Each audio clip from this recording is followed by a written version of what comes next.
SDP ദേശീയ അധ്യക്ഷനായിട്ടുള്ള MK ഫൈസിയെ കഴിഞ്ഞ ദിവസം ED അറസ്റ്റ് ചെയ്തിട്ടുണ്ടായിരുന്നു. പക്ഷേ ആ അറസ്റ്റ് എന്ന് പറയുന്നത് ഒരു കള്ളപ്പണ കേസിൽ PFIയുമായി ബന്ധപ്പെട്ട ഒരു കള്ളപ്പണ കേസിലായിരുന്നു അറസ്റ്റ്. പക്ഷേ ഇന്ന് അതിലും ഗുരുതരമായിട്ടുള്ള ചില കാര്യങ്ങൾ ഇന്ന് പുറത്തു വരുന്നുണ്ട്. ED പറയുന്നത് പോലെ SDP-യും PFIയും രണ്ടല്ല, ഒന്ന് തന്നെയാണ്. PFIയുടെ രാഷ്ട്രീയ രൂപമാണ് SDP. അവർക്ക് വേണ്ട എല്ലാ സഹായങ്ങളും കൊടുത്തത് ഈ PFI ആയിരുന്നു എന്ന ഗുരുതരമായ കാര്യമാണ് ED വെളിപ്പെടുത്തുന്നത്. അപ്പോൾ അതോടൊപ്പം ഏകദേശം എന്താണ് ഈ PFI നിരോധിക്കപ്പെട്ടു, ആ തീവ്രവാദ പ്രവർത്തനങ്ങൾക്ക് വേണ്ടിയാണ് ഇവർ പണം സ്വരൂപിച്ചതെന്നും പറയുന്നുണ്ട്. അപ്പം SDP-യുടെ കാര്യത്തിലും ഒരു തീരുമാനമാവും അല്ലേ? മുഹമ്മദ് കുട്ടി ഫൈസി എന്ന് പറയുന്ന MK ഫൈസി തൃശ്ശൂർ പട്ടിക്കാട് സ്വദേശിയാണ്. ഫൈസിയാണ് കഴിഞ്ഞ ദിവസം ED അറസ്റ്റ് ചെയ്തത്. ഈ അറസ്റ്റ് ചെയ്തത് കള്ളപ്പണം വെളുപ്പിക്കൽ നിരോധിത നിയമപ്രകാരമാണ് ഇയാളെ അറസ്റ്റ് ചെയ്തതെന്നാണ് പറയുന്നത്. ഇവിടെ ഇപ്പം പാർത്ഥൻ പറഞ്ഞതുപോലെ PFI തന്നെയാണ് SDP എന്നും SDP തന്നെയാണ് PFI എന്നുള്ള ഒരു വലിയ വെളിപ്പെടുത്തലാണ് പുറത്തു വന്നിരിക്കുന്നത്. അതായത് പോപ്പുലർ ഫ്രണ്ട് ഓഫ് ഇന്ത്യ എന്ന് പറയുന്നത് ഒരു നിരോധിത സംഘടനയാണ്. ആ സംഘടനയ്ക്ക് ഇന്ത്യയിൽ പ്രവർത്തിക്കാൻ അവകാശമില്ല. വിധ്വംസക പ്രവർത്തനങ്ങളാണ് നടത്തുന്നത്. സമൂഹത്തിലെ വിവിധ സമുദായങ്ങളെ തമ്മിൽ സ്പർദ്ധയുണ്ടാക്കി അല്ലെങ്കിൽ സംഘർഷമുണ്ടാക്കി കലാപം വരെ ഉണ്ടാക്കാൻ സാധ്യതയുള്ള ഒരു പ്രസ്ഥാനമാണ്. അതുകൊണ്ട് ഇനി ആ സംഘടന ഇവിടെ പ്രവർത്തിക്കേണ്ട. 106 പേരെയാണ് കേരളത്തിൽ നിന്ന് പോപ്പുലർ ഫ്രണ്ട് ഓഫ് ഇന്ത്യയുടെ അറസ്റ്റ് ചെയ്യപ്പെട്ടത്.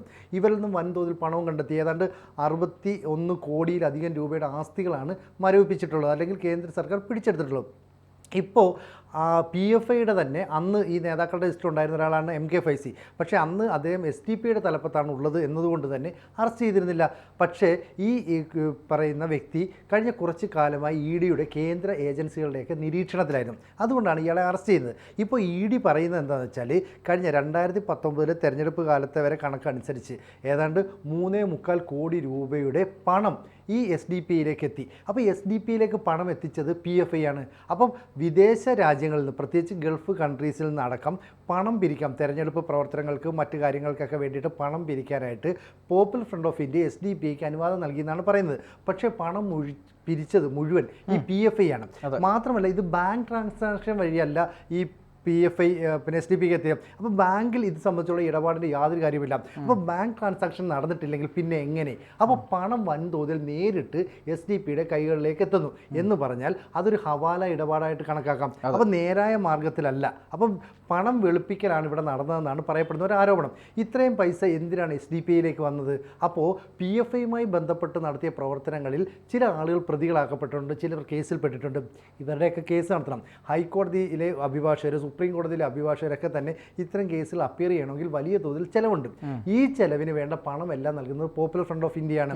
അപ്പം SDP എന്ന് പറയുന്ന ഒരു രാഷ്ട്രീയ പ്രസ്ഥാനമായിട്ട് രാജ്യത്ത് നിലനിൽക്കുന്നുണ്ടെങ്കിലും അത് ആന്തരികമായി ഒരു ഇസ്ലാം മതവുമായി ബന്ധപ്പെട്ട് പ്രവർത്തനങ്ങൾ നടത്തുന്ന ഒരു സംഘടനയാണ്. ബാഹ്യമായി ഒരു രാഷ്ട്രീയ പ്രസ്ഥാനമായിട്ടോ അല്ലെങ്കിൽ ഒരു സാമൂഹ്യ സംഘടനയായിട്ടോ നിലനിൽക്കുന്നു. അപ്പോൾ ആന്തരികമായി ഒരു പ്രവർത്തനവും ബാഹ്യമായി മറ്റൊരു പ്രവർത്തനം എന്ന് പറയുന്നത് ഗുരുതരമായ ഒരു ആരോപണമാണ്. അത്തരത്തിലുള്ള ഒരു സംഘടനയ്ക്ക് നമ്മുടെ നാട്ടിൽ ഇനി പ്രവർത്തിക്കാൻ അർഹതയുണ്ടോ എന്നാണ് ചോദിച്ചു വരുന്നത്. അപ്പോൾ ഇത്രയും കാലം ഇവർ പണം പിരിച്ചത്, ഇത്രയും കാലം ഇവർ പ്രവർത്തിച്ചത് അപ്പോൾ രാജ്യത്തിന് അനുകൂലമായിട്ടല്ല, പോസിറ്റീവായിട്ടല്ല എന്നൊരു വികാരം കൂടെ നിലനിൽക്കുന്നുണ്ട്. മാത്രമല്ല ഇത്രയും നാൾ ഇയാളെ ഈ പിടിച്ചില്ല. ഇപ്പോൾ ഈ മുഹമ്മദ് കുട്ടി ഫൈസി എന്ന് പറയുന്ന ആളെ പോലീസ് അറസ്റ്റ് ചെയ്തില്ല, അല്ലെങ്കിൽ ED അറസ്റ്റ് ചെയ്തില്ല എങ്കിൽ പോലും ഇയാൾ ഇവരുടെ നിരീക്ഷണത്തിലായിരുന്നു.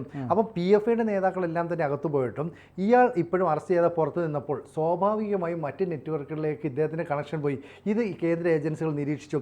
അതുകൊണ്ടാണ് പെട്ടെന്ന് ഇയാളെ അറസ്റ്റ് ചെയ്യുന്നത്. അപ്പോൾ വിദേശത്ത് നിന്ന് വൻതോതിൽ ഫണ്ട് ഒഴുകി വരികയും ആ ഫണ്ട് ഉപയോഗിച്ച് ഇന്ത്യയിലും കേരളത്തിലുമൊക്കെ പല പ്രവർത്തനങ്ങളും നടത്തി വരുന്നു. ഈ പ്രവർത്തനങ്ങളൊന്നും രാജ്യ താല്പര്യത്തിന് വേണ്ടി ആയിരുന്നില്ല. അപ്പോൾ രാജ്യവിരുദ്ധ പ്രവർത്തനങ്ങൾക്ക് വേണ്ടി, വിധ്വംസക പ്രവർത്തനങ്ങൾ നടത്തുന്നവർക്ക് സപ്പോർട്ട് ചെയ്യാൻ വേണ്ടിയിട്ടൊക്കെ ഒരു സംഘടന രൂപീകരിച്ചു. അതാണ് പോപ്പുലർ ഫ്രണ്ട് ഓഫ് ഇന്ത്യ. ശരി, ആ സംഘടനയെ നിരോധിക്കും. അപ്പോഴിവിടെ SDP ഉണ്ട്.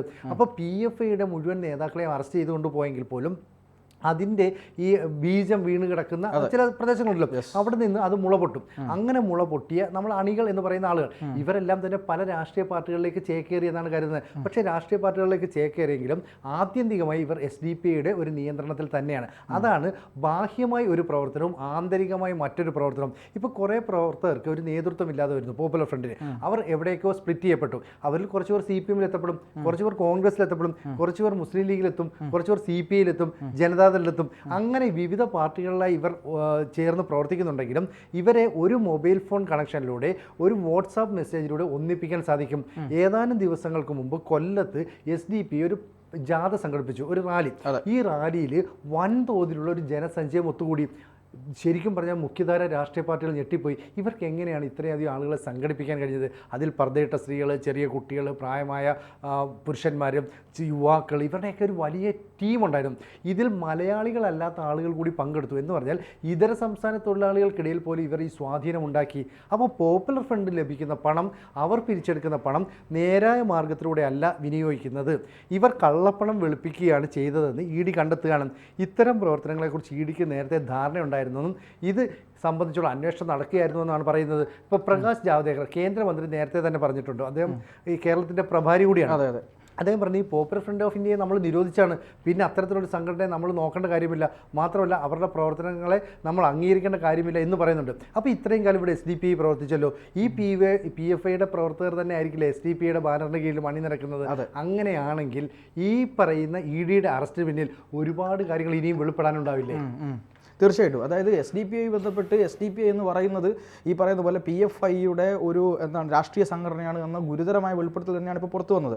ഈ PFI നിരോധിച്ചതിന് ശേഷം ഈ PFIയുമായി ബന്ധപ്പെട്ട കാര്യങ്ങളൊക്കെ നീങ്ങിയത്, അതിലുള്ള ചില പ്രവർത്തകരെ പിന്നെ പോലീസോ കസ്റ്റഡിയിലെടുക്കുമ്പോൾ അല്ലെങ്കിൽ NIAയുടെ കേസ്, ഈ കേസൊക്കെ നേരിടാനുള്ള പണം സംഘടിപ്പിച്ചത് പോലും ഈ പറയുന്ന ഫൈസിയുടെ നേതൃത്വത്തിലാണ് എന്നാണ് പറഞ്ഞു വരുന്നത്. അതിൽ ഈ പറയുന്ന ED എടുത്തു പറയുന്ന ഒരു കാര്യമുണ്ട്, രാജ്യവിരുദ്ധ പ്രവർത്തനങ്ങൾക്ക് വേണ്ടി ഫണ്ട് സംഘടിപ്പിച്ചു, അതിന് നേതൃത്വം കൊടുത്തു. ആ രീതിയിൽ SDPI എന്ന് പറയുന്ന സംഘടനയെ ഇസ്ലാമികമായ ഒരു എന്താ പറയുക ഒരു ചട്ടക്കൂടിനുള്ളിലേക്ക് ഒതുക്കുകയും ആന്തരികമായി, അങ്ങനെ നേരത്തെ പറഞ്ഞ പോലെ ആന്തരികമായ ചട്ടക്കൂടിലേക്ക് ഒതുക്കുകയും അവിടെ ഒരു വിശാലമായ ലക്ഷ്യം, അതായത് ഒരു ഇസ്ലാമിക രാജ്യം പടുത്തുയർത്തുക, യുവാക്കളിലേക്കെല്ലാം ഇസ്ലാമിക പ്രബോധനം കൊണ്ടുവരിക, കുറച്ചുകൂടി മതപരമായിട്ടുള്ള ഒരു ചിന്തയെ അടിച്ചേൽപ്പിക്കുക, അത് രാജ്യവിരുദ്ധമായിട്ടുള്ള പ്രവർത്തനങ്ങളിൽ പോലും ആ യുവാക്കൾക്ക് തോന്നുന്ന വിധത്തിലേക്കുള്ള കാര്യങ്ങൾ ചെയ്യുക എന്നതാണ് ആര് പറയുന്നത്? ഈ പറയുന്ന പോലെ SDPIയുടെ പ്രവർത്തനം എന്ന് പറയുന്നത്. അപ്പോൾ എന്തായാലും PFI നിരോധിക്കപ്പെട്ട സ്ഥിതിക്ക് ഈ പറയുന്ന PFIയുടെ നേരായ രാഷ്ട്രീയ രൂപമാണ് SDPI എന്ന് ED നേരിട്ട് കോടതിയിൽ ഒരു റിപ്പോർട്ട് കൊടുക്കുമ്പോൾ, അല്ലെങ്കിൽ ED അങ്ങനെ ഒരു വെളിപ്പെടുത്തൽ നടത്തുന്ന സമയത്ത് ഇത് എന്തായാലും ഇലക്ഷൻ കമ്മീഷന് പരിശോധിക്കേണ്ടി വരും. SDPI പോലുള്ള പ്രസ്ഥാനങ്ങളെ നിർബന്ധമായിട്ടും, രാജ്യവിരുദ്ധ ശക്തികളെ ഇവിടെ അനുവദിക്കാൻ കഴിയില്ലല്ലോ, എന്തായാലും അവർക്ക് ഈ പറയുന്നത് പോലെ SDPIയെ നിരോധിക്കേണ്ടി വരുമെന്നാണ് ഞാൻ വിശ്വസിക്കുന്നത്. അത് അങ്ങ് പറഞ്ഞ പോലെ വേറൊരു കാര്യമുണ്ട്, അത്രയും ശക്തമായി കേരളത്തിൽ ഇസ്ലാമിക സ്ലീപ്പർ സെല്ലുകൾ പ്രവർത്തിക്കുന്നുണ്ട് എന്നതിൻ്റെ ഏറ്റവും വലിയ സൂചനയാണ് കഴിഞ്ഞ ദിവസം ഈ വഖഫ് സംരക്ഷണവുമായി ബന്ധപ്പെട്ട് കൊല്ലത്ത് നടന്ന ആ ഒരു ജാഥ, അതിൽ ഉയർന്ന മുദ്രാവാക്യങ്ങൾ, അതൊക്കെ വളരെ ഭയപ്പെടുന്നത് തന്നെയാണ്. കുഞ്ഞുങ്ങളെ കൊണ്ടും സ്ത്രീകളെ കൊണ്ടുമാണ് അത്തരം മുദ്രാവാക്യങ്ങൾ ഒളിപ്പിച്ചത് അല്ലേ? അതെ. ഈ ഓപ്പറേഷൻ ഒക്ടോപ്പസ് എന്ന പേരിലാണ് അന്ന് ഈ പോപ്പുലർ ഫ്രണ്ടിനെ നിരോധിക്കാനുള്ള ഓപ്പറേഷന്റെ ഭാഗമായിട്ട് റെയ്ഡ് നടത്തിയത്. അന്ന് വിവിധ സംസ്ഥാനങ്ങളിൽ നിന്ന് 106 നേതാക്കളെ അറസ്റ്റ് ചെയ്തു. ഇപ്പോൾ കേരളത്തിൽ നിന്നുള്ള മുഖ്യധാരയിലെ നേതാക്കളെ എല്ലാം തന്നെ പോപ്പുലർ ഫ്രണ്ടിനെ അറസ്റ്റ് ചെയ്തു. വിമാനത്തിലാണ് ഇവരെ ഇവിടുന്ന് കൊണ്ടുപോവുകയും ചെയ്തത്. പലരും ജാമ്യത്തിനായിട്ട് അപേക്ഷിച്ചെങ്കിലും ഇതൊന്നും കൊടുത്തിട്ട് പോലില്ല. അപ്പോൾ ഇത്തരത്തിൽ കർശനമായ നടപടികൾ നേരിട്ടപ്പോൾ അതിൻ്റെ കീഴിലുള്ള അണികൾ അവർ പല വഴിക്ക് ചിന്നിച്ചിതറിപ്പോയി. ഇവരെ ഒന്നും കൃത്യമായ വഴിയിലൂടെ നയിക്കണമല്ലോ. അപ്പോൾ 2ാം നിരയിലോ 3ാം നിരയിലോ ഉള്ള ആൾക്കാർ ഇപ്പോഴും ഉണ്ടായിരുന്നു. അപ്പോൾ അവർ കൃത്യമായിട്ട് മറ്റ് രാഷ്ട്രീയ പാർട്ടികളിലേക്ക് നുഴഞ്ഞു കയറാനുള്ള അവസരം സൃഷ്ടിച്ചു കൊടുത്തു. പലരും ആ രാഷ്ട്രീയ പാർട്ടിയുടെ സപ്പോർട്ടേഴ്സായിട്ട്, അല്ലെങ്കിൽ അതിൻ്റെ ഒരു എന്താ പറയുക ഈ ബഹുജന സംഘടനകളുടെയൊക്കെ തലപ്പത്തേക്കോ അല്ലെങ്കിൽ അതിൻ്റെ അണികളായിട്ടോ ഒക്കെ വരുന്നു. പക്ഷേ ഒരു വാട്സാപ്പ് കോളിൽ ആന്തരികമായിട്ട് ഇസ്ലാം മതത്തിന് വേണ്ടി പ്രവർത്തിക്കുന്ന ഒരു സംഘടനയായിട്ടും ബാഹ്യമായി ഒരു പൊതുസംഘടനയായിട്ട് നിൽക്കുന്ന SDPIക്ക് വേണ്ടി തന്നെയാണ് ഇവർ എപ്പോഴും നിലകൊള്ളുന്നത്.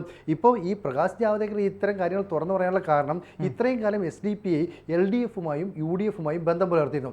ഓരോ തെരഞ്ഞെടുപ്പ് വരുമ്പോഴും SDPI പറയുന്നു ഞങ്ങളുടെ പിന്തുണ ഇടതുമുന്നണിക്കാണ്, അല്ലെ ഞങ്ങളുടെ പിന്തുണ വലതു മുന്നണിക്കാണ്. അപ്പോൾ LDFിനും UDFിനും ഇങ്ങനെ പിന്തുണ പ്രഖ്യാപിക്കണമെങ്കിൽ അവർ തമ്മിലും ചില രഹസ്യ ബാന്ധവങ്ങളില്ലേ? അതില്ല എങ്കിൽ അവർ ആർജവത്തോടെ അക്കാര്യം തുറന്നു പറയണം. അങ്ങനെ തുറന്നു പറഞ്ഞാലോ പ്രശ്നം എന്താ അറിയോ?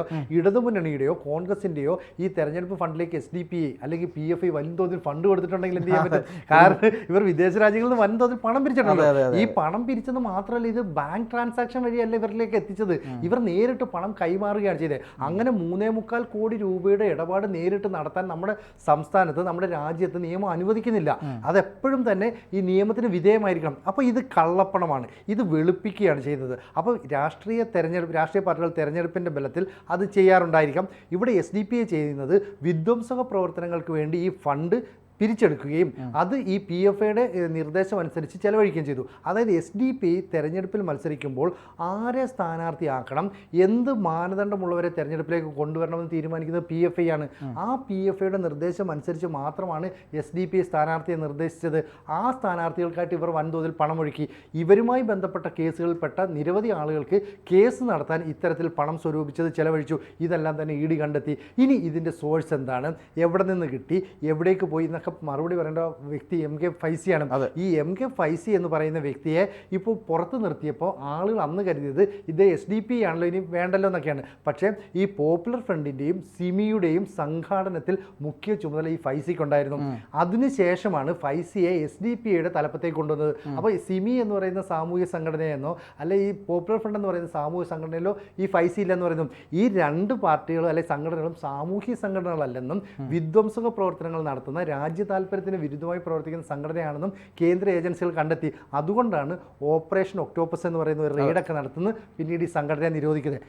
എന്തായാലും ഈ ഫൈസി ED-യുടെ കയ്യിൽ പെട്ടതോടുകൂടി കൂടുതൽ നിർണായക വിവരങ്ങൾ വരും. എന്ന് പറഞ്ഞാൽ SDP ഏതാണ്ട് പെട്ടു എന്ന് തന്നെ നമുക്ക് മനസ്സിലാക്കാം അല്ലേ? തീർച്ചയായിട്ടും. എന്തായാലും SDP-ക്ക് മുന്നോട്ട് പോകാൻ പറ്റില്ല. കൂടുതൽ നേതാക്കളിലേക്ക് അന്വേഷണം എത്തും. ഇനി പെട്ടെന്നായിരിക്കും ഒരുപക്ഷെ കേന്ദ്രത്തിൻ്റെ അല്ലെങ്കിൽ തെരഞ്ഞെടുപ്പ് കമ്മീഷൻ്റെ ഒക്കെ നടപടികൾ ഉണ്ടാവുക.